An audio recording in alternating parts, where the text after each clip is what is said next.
Left of the box.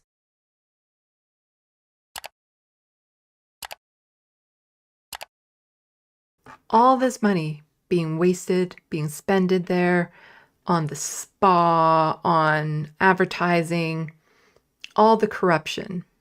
And this is what the government decides to focus on. It decides to focus on ripping up bike lanes, on getting rid of supervised consumption sites, of expanding alcohol to all stores, to more stores, a year early, which cost, taxpayers in there $1 billion.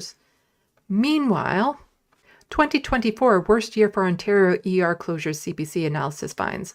1 out of every 5 hospitals with an ER or urgent care center had unplanned shutdowns.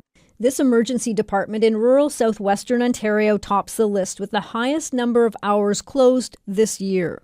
You love to be number one, but not in this contest. That department is part of a CBC News analysis. It found ERs and urgent care centres across Ontario were closed for more hours in 2024 than in any of the previous 3 years.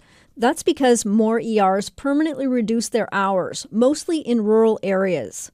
The Chesley Hospital's emergency is one of those. Now it only operates between 7 a.m. and 5 p.m. It's closed on weekends. So if you have an emergency, it better be during regular business hours. Don't get sick outside of that.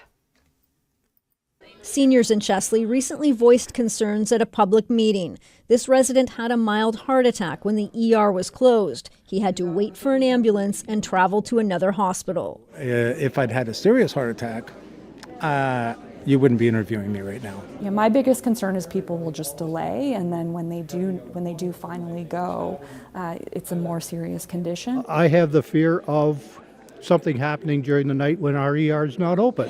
Most closures are due to a shortage of nurses. The Ontario government has pledged to train more nurses and provide fill-in doctors in remote and rural communities. The health minister was asked this morning about the high number of scheduled closures. Yes, it was concerning us. Yes, we continue to work with our hospital partners through Ontario Health to make sure that they have sufficient staff. Ontario isn't alone. ER closures are a problem from Nova Scotia to British Columbia. It certainly appears that the situation is worsening across the country. Doctors, nurses, and advocates worry lives are at risk unless there are system-wide solutions. Julie Ireton, CBC News. Healthcare is one of those tricky things. It's a federal and provincial responsibility. So the provinces does the spending and rolling out, but the federal gives money to the provinces and kind of says, these are the requirements you need to fill. The federal government needs to be doing more to come down on the provinces for not fulfilling the role of, universal health care that we should be receiving. So even though 2024 isn't over, the data shows this will be the province's worst year for ER closures, a phenomenon that was very rare before 2019 to 2020, according to a report by the Office of the Auditor General of Ontario. And so top 10 ERs with the most days of partial closures or reduced hours. Using the hospital news release media reports, CBC compiled all temporary closures and schedules changes announced to public funding hospitals and so on. Click to toggle between urgent care centers or emergency rooms. So these are the hours that they've been closed, I guess. 2022 to 2024. Also here, so this was the graph that they showed in the video. How many hours Ontario ERs and urgent care centers have been closed since 2022. Scheduled closures refer to cases where a hospital or health authority has permanently or semi-permanently reduced the hours of emergency room or urgent care centers. Unscheduled closures are unplanned and sporadic in interruptions, as in they didn't have enough staff or something suddenly. So here we go. Reasons invoked by emergency rooms to temporarily close or reduce hours. So reasons for closure: nurse shortage, general staff shortage, COVID-related staff shortage, physician shortage, other, no reason given. So 12 hospitals didn't have enough nurses and were closed for over 37,000 hours. But Doug Ford, he didn't want to give raises to the nurses in this province. He's privatizing more and more of our healthcare. to incentivize nurses to leave the public sector to go into these private care sectors to just make enough to live. But what does this mean, like when we start privatizing? In Ontario and other provinces, we do use private clinics to some extent for things that are covered under our healthcare. So if they're things that are covered under our healthcare, we shouldn't be charged for them. However, these private clinics are still for profit. They still want to make money. So they find workarounds. They find ways of, getting money out of people. And so this is from CBC National. So one Ontario patient says a private clinic has her sign off on additional services that cost her thousands and even tried to get her to have another surgery that she didn't need. In the beginning, they were $300 a prescription.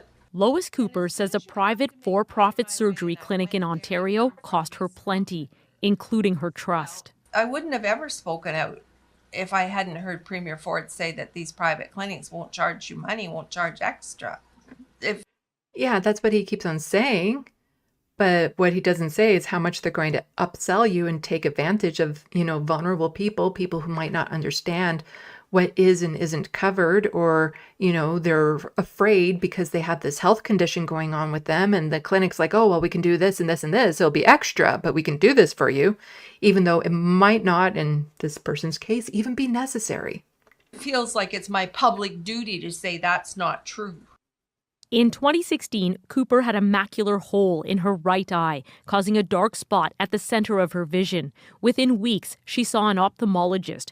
Cooper says she had vitrectomy surgery in a warehouse-like clinic and went home with bills. I'd been sent there by my medical professionals. So that would mean to me that this is where you should be and this is how it's done.